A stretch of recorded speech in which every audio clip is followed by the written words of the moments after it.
आपको स्क्रीन पे नज़र आ रहा होगा कि मैंने हिंदुस्तान एरोनॉटिक लिमिटेड खोला हुआ है। इस कंपनी को लेकर क्या बेहतरीन खबरें आ रही हैं, ओवरऑल मार्केट में क्या चल रहा है उसके ऊपर चर्चा करेंगे। अगला भारत इलेक्ट्रॉनिक भी मैंने खोला हुआ है।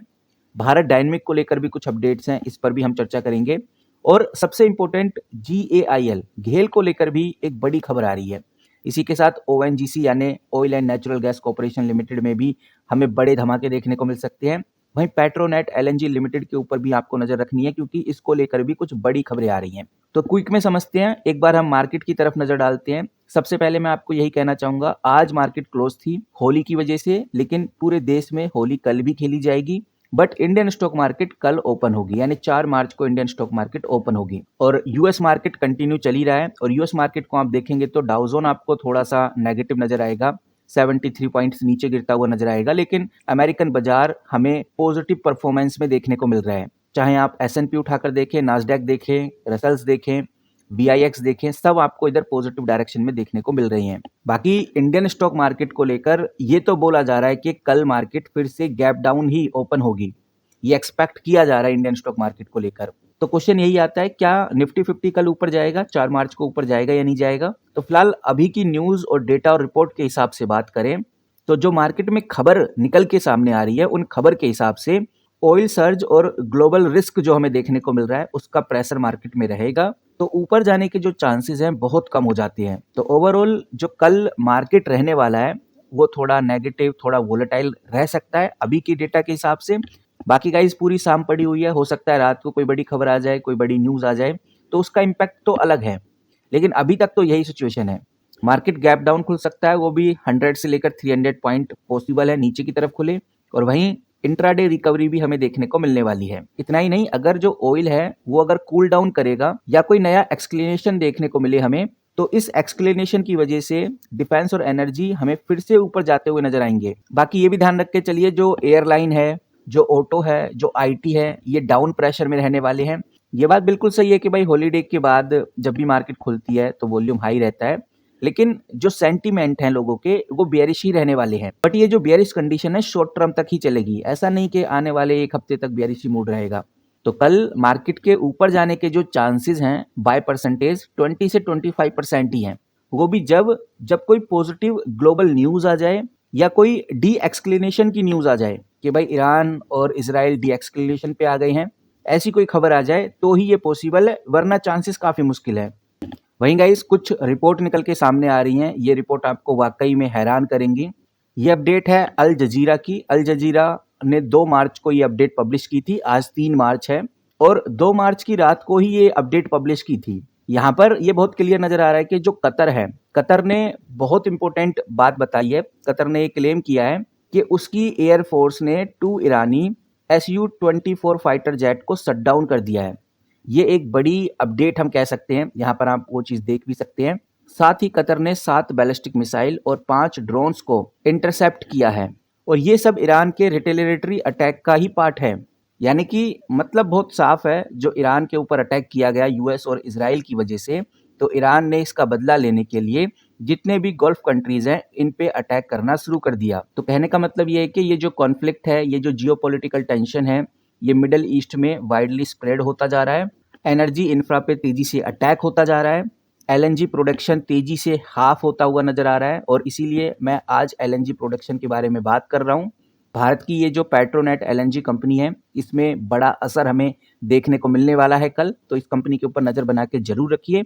ऑयल एंड गैस प्राइस तेजी से बढ़ने वाले हैं, इसीलिए oil and natural gas corporation limited के ऊपर नजर बना के रखिए।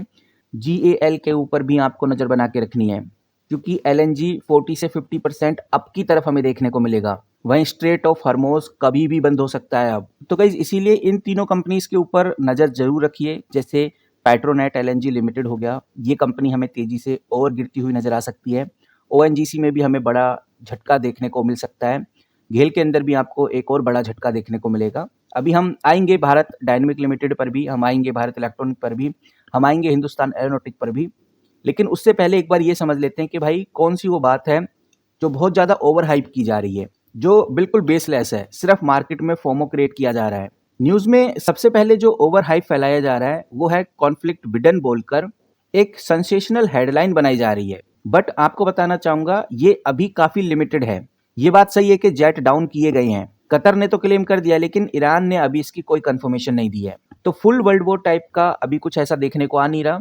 एनर्जी प्राइस स्पाइक हुए हैं, लेकिन ये टेम्परेरी हो सकते हैं, हमें जल्द ही डी एक्सलरेट देखने को मिल सकता है। ओवरऑल जो इंडियन डिफेंस है 13% तक जंप हो गए हैं, जिसके अंदर भारत इलेक्ट्रॉनिक लगभग 5 दिन में 5-1% तक बढ़ता हुआ नजर आ रहा है, और अभी 2 से 2.5% इंक्रीज हुआ है। बीडीएल के अंदर कोई खास तेजी, कोई खास बदलाव देखने को फिलहाल अभी मिला नहीं है। और अगर हम एचएएल की बात करें तो एचएएल भी आपके सामने रखना चाहूंगा। हिंदुस्तान एरोनॉटिक में भी कोई खास बदलाव हमें देखने को नहीं मिला, लेकिन यहाँ पर हमें डाउनफॉल भी देखने को नहीं मिल रहा है एचएएल के अंदर, आप देख सकते हैं। तो एचएएल हो गया, बीईएल हो गया, बीडीएल हो गया, इनके ऊपर नजर रखना जरूरी है। ये जो इंडियन डिफेंस कंपनी है, इसमें हमें टेम्परेरी स्पाइक देखने को मिल सकता है। बाकी लॉन्ग टर्म परफॉर्मेंस तो इन कंपनीज के ऑर्डर के ऊपर ही डिपेंड करेगा। तो ये समझ के चलिए, ये जो कंपनी है, चाहे वो पारस डिफेंस हो, एचएएल हो, बीईएल हो, बीडीएल हो, ये अच्छे खासे मोमेंटम में है, तो यहाँ पर होल्ड किया जा सकता है। बाकी ये ध्यान रखो, जब ये डिप होते हैं तभी एंट्री का सही टाइम है, और जब ये ऊपर जाते हैं तो होल्डिंग का सही टाइम है। और अगर हम ये देखें कि भाई किस खबर का अब इंतजार करना चाहिए, क्योंकि खबरें ही ऐसी चीजें होती हैं जो क्लियर करती हैं कि मार्केट में अब आगे क्या होने वाला है। तो यहाँ पर अब इन्वेस्टर्स को वॉच करना है कि ईरान का नेक्स्ट बिग रिस्पॉन्स क्या होता है। अगर ईरान ये जो स्टेट ऑफ हरमोज है इसको फुली क्लोज करता है, या और भी ज्यादा अटैक करता है इन गल्फ कंट्रीज के ऊपर, तो सिचुएशन और क्रिटिकल हो सकती है। वहीं यूएस और इजराइल का अगर कोई फर्दर स्ट्राइक हमें देखने को मिलता है, ऑयल प्राइस में कोई मोमेंटम देखने को मिलता है, तो भी बड़ी हलचल पूरे मार्केट में देखने को मिलेगी। वहीं ट्रंप की जो स्टेटमेंट है, ट्रंप ने बोला कि ये वार है जो 4 वीक से भी ज्यादा चल सकती है। तो अगर डी एक्सक्लेनेशन टॉक स्टार्ट हुआ तो जो डिफेंस रैली हमें देखने को मिल रही है ये कूल होती हुई नजर आएगी। वहीं ये भी हो सकता है गाइज, अभी कोई बड़ी खबर निकल के आ जाए कि इंडिया को बड़ा एक्सपोर्ट ऑर्डर मिला है इजराइल से ज्वाइंट प्रोडक्शन जैसे बड़े प्रोजेक्ट के लिए, तो हम कह सकते हैं कि इन कंपनीज में बड़ा बूस्ट देखने को मिलेगा, खासकर बीईएल, बीडीएल और एचईएल जैसी कंपनीज में। ओवरऑल एक बात मैं कहना चाहूंगा, ये जो खबरें निकल के सामने आ रही हैं, इन खबरों से ही मार्केट में हमें बड़े बदलाव देखने को मिलेंगे। ये न्यूज रियल जियोपॉलिटिकल टेंशन दिखा रही हैं। डिफेंस में जेन्युइन इंटरेस्ट बढ़ रहा है लोगों का, बट जो ओवर हाइप्ड है वो शॉर्ट टर्म में एक पंप का काम कर रही है, तो इसलिए यहाँ पर सावधानी बरतने की जरूरत है। वहीं अगर आप मार्केट में इंटरेस्ट दिखाते हैं, आप एक इन्वेस्टर है, तो आपको तीन बड़ी बातें अब याद रखकर चलनी है 4 मार्च को। अब आपको 3 बड़ी बातें याद रखकर चलनी है कल के लिए।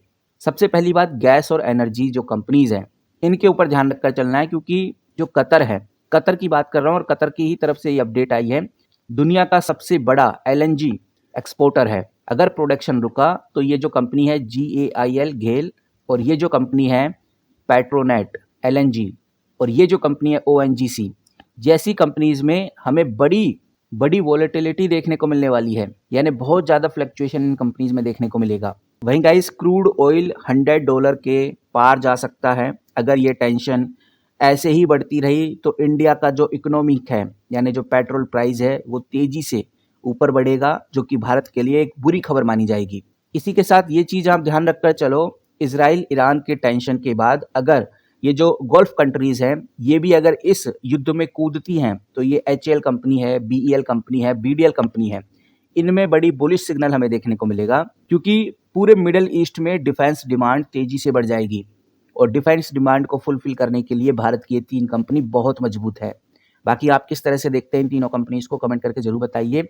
इसी के साथ घेल हो गया, ऑयल एंड नेचुरल गैस हो गया, पेट्रोनेट एलएनजी कंपनी है, इनके बारे में भी अगर आप डिटेल चाहते हैं तो कमेंट में जरूर बताइए। इस वीडियो में इतना ही, मिलते किसी नई वीडियो के साथ, तब तक के लिए take care and good bye.